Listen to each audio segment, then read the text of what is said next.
Oi, eu sou Carlos Henrique Abud e o vídeo de hoje é sobre esse livro aqui, A Sacerdotisa de Avalon.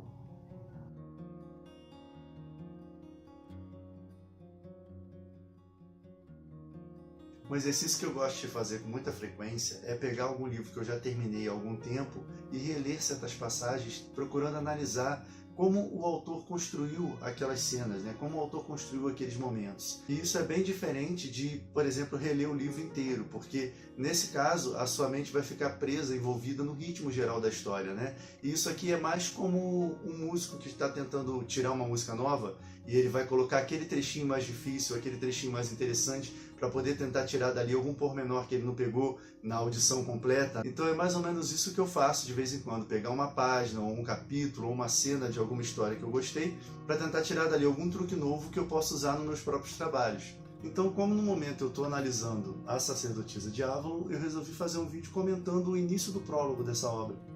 Esse livro aqui foi escrito pela Marion Zimmer Bradley, que também é autora das Brumas de Avalon, que eu acho que é a obra mais famosa dela, né? Só que esse aqui é considerado uma obra póstuma, porque ele foi lançado no final dos anos 2000 e ela não chegou a concluir, ela faleceu e quem completou o livro foi uma colaboradora dela de muito tempo, a Diana Paxson. E assim como as Brumas de Avalon conta a história do rei Arthur, mas sob uma ótica feminina, esse livro aqui é uma ficção que tem como protagonista a mãe do imperador Constantino.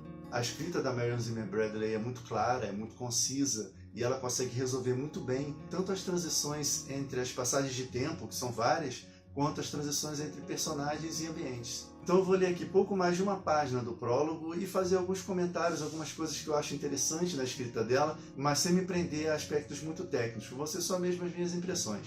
Então o prólogo começa assim. Com o pôr do sol, um vento fresco havia soprado no mar. Era a época em que os agricultores queimavam o restolho nos campos, mas o vento varrera a névoa que encobria o céu e a Via Láctea traçava uma trilha branca no firmamento. Então é interessante como ela começa descrevendo o ambiente, descrevendo o tempo, e isso é muito arriscado para os autores de hoje em dia, né? Muita gente não gosta de fazer isso. Muitos autores querem captar logo a atenção do leitor na primeira frase, no primeiro parágrafo, então entra alguma ação, entra algum diálogo, alguma frase chocante. Mas a Marion Zimmer Bradley faz essa descrição de uma maneira muito bonita e não se prende a ela por muito tempo. Ela não passa uma página inteira descrevendo pormenores do cenário, do ambiente, do clima, né? Logo em seguida a gente já tem a introdução de um personagem e a história começa a andar. Então, seguindo, o Merlin da Britânia estava sentado na Pedra da Vigia, no alto do Thor, com o olhar fixo nas estrelas. Mas embora o esplendor do céu se oferecesse aos seus olhos, isso não lhe absorvia toda a atenção. Ele aguçava os ouvidos para captar qualquer ruído que pudesse vir da morada da suma sacerdotisa, nas encostas abaixo. Então, se a gente pudesse transferir essa descrição para a linguagem audiovisual, fica muito fácil de imaginar um movimento de câmera, uma tomada aberta filmando o ambiente, o clima, e depois fechando nesse personagem. Ela vai introduzindo os elementos da história e vai fazendo a ação acontecer de uma maneira muito fluida, né? Nesse ponto, o leitor está curioso para saber não só quem é esse personagem, mas também o que está acontecendo na morada da tal suma sacerdotisa, né? Desde o amanhecer, ela estava em trabalho de parto. Esse seria o quinto filho de Rian, e os bebês anteriores haviam nascido com facilidade. O parto não deveria estar demorando tanto. As parteiras guardavam os seus mistérios, mas ao pôr do sol, quando se preparara para essa vigília, ele vira a preocupação nos seus olhos. E isso é interessante, porque você já tem uma situação de perigo, você já tem um risco. Claro que o leitor ainda não teve tempo de se envolver com esses personagens, mas no momento em que a autora diz que os partos anteriores haviam sido fáceis e esse, de alguma maneira, estava sendo diferente, né? Estava se complicando, você já cria para o leitor uma apreensão, né? Você já está construindo um clima de que alguma coisa não vai dar certo, ou pelo menos tem o risco de não dar certo. É aquela velha questão de transformar os problemas em combustível para a história. O rei Coelios de Camundunum, que havia convocado Rian para o grande rito por causa dos seus campos inundados, era um homem grande, louro e de compleição robusta, à maneira das tribos belgas que haviam se instalado nas terras orientais da Britânia, e Rian era uma mulher pequena e morena, com a aparência do povo miúdo que foi o primeiro a habitar aquelas colinas. Então, ela já tendo garantido a atenção do leitor instituindo um problema na história, ela interrompe um pouco a ação para fazer algumas descrições, algumas contextualizações, que personagens são esses, né? Quem é a mulher que está tendo filho. Então é interessante manter esse equilíbrio, né, entre a descrição e a ação, sem deixar uma ou outra andar demais, né? Não causaria surpresa se a criança que Coelios gerara fosse demasiado grande para sair com facilidade do ventre. Quando Rian descobriu que ele a engravidara, algumas das sacerdotisas mais velhas lhe recomendaram que se livrasse da criança.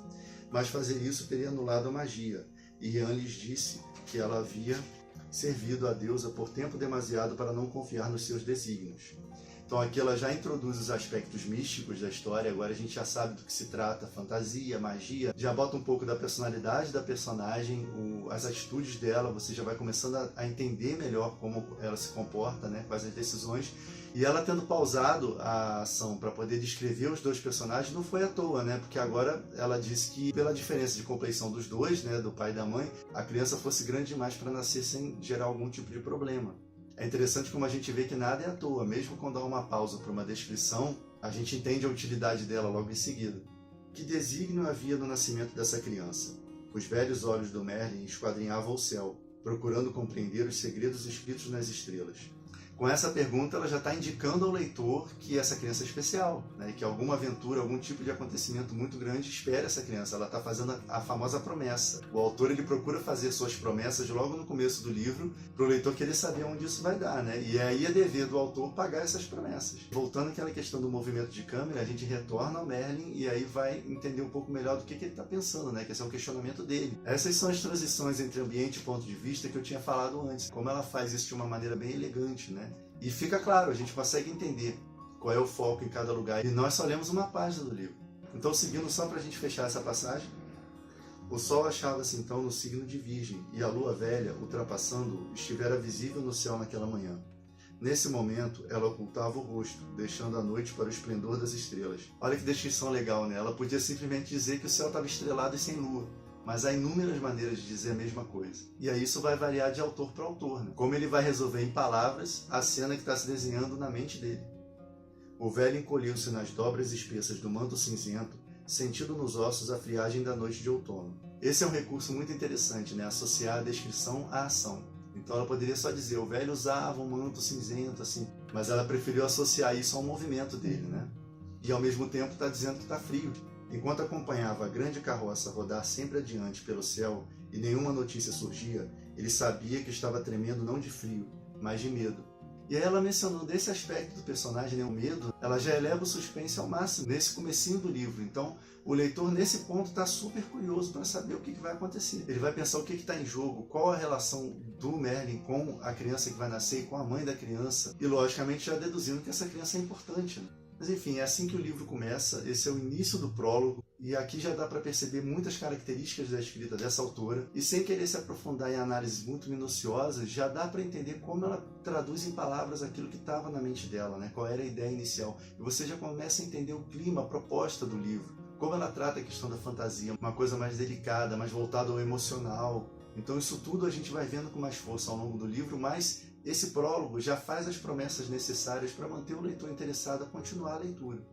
Então esse é um exercício bem simples e rápido e que pode ajudar tanto o autor iniciante como aquele autor que já tem experiência, mas que quer sempre se aprimorar um pouco mais.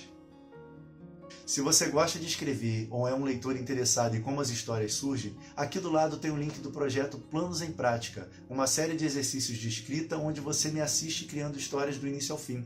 Aqui embaixo na descrição tem o link para nossas redes sociais e o nosso site, onde você encontra nossos últimos lançamentos.